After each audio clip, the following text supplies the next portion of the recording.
À ces quelques exemples, montrant la présence du latin chez les scientifiques européens, ajoutons également quelques exemples pris chez les littéraires et les philosophes. Au XIXe siècle, des poètes populaires tels Victor Hugo n'ont pas hésité à employer des titres ou des sous-titres latins dans leurs œuvres. Les moins jeunes d'entre nous se souviennent sans doute de l'admirable Océanonox, Nuit sur l'océan, publié en 1940 dans Les rayons et les ombres. Et plus nombreux encore sont ceux qui, sans en connaître toujours la source, citent le dernier vers du dernier livre des Châtiments, œuvre de résistant à Napoléon III, publié en 1853. Et s'il n'en reste qu'un, je serai celui-là. Or, le titre du cinglant poème d'où ce vers est extrait est en latin, Ultima verba, ultima verba, dernière parole.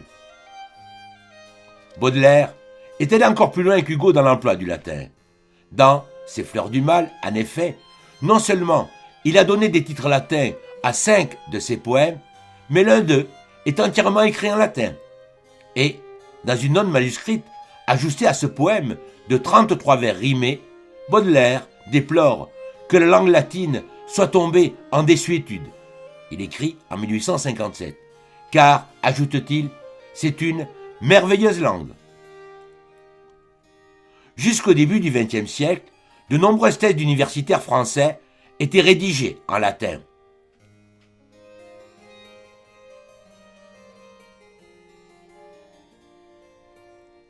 En 1926, l'anglais Reginald Appleton, un autre universitaire, a publié à Oxford Noctuinus, un recueil de 10 scénettes écrites dans le latin le plus classique, scénettes parfois illustrées.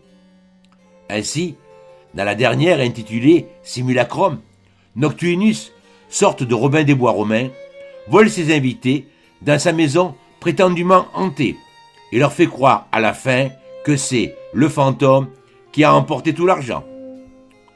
Ce même universitaire avait publié, en anglais, 10 ans auparavant, 2 manuels d'initiation au latin, Initium et Puer Romanus, un garçon romain, et ces 2 ouvrages, réédités en 2010 et 2014, sont bien la preuve que le latin a toujours un public.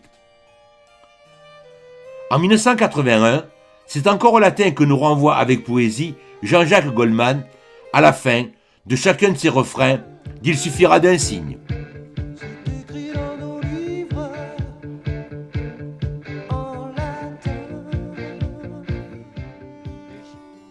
Un an plus tard, un sociologue russe inventait, mais de façon ironique, sur le modèle de l'Homo sapiens, l'Homo soviéticus, repris en 2013 par la journaliste biélorusse Svetlana Alexievitch dans son monumental La fin de l'homme rouge, qui allait obtenir en plus le prix Nobel de littérature en 2015.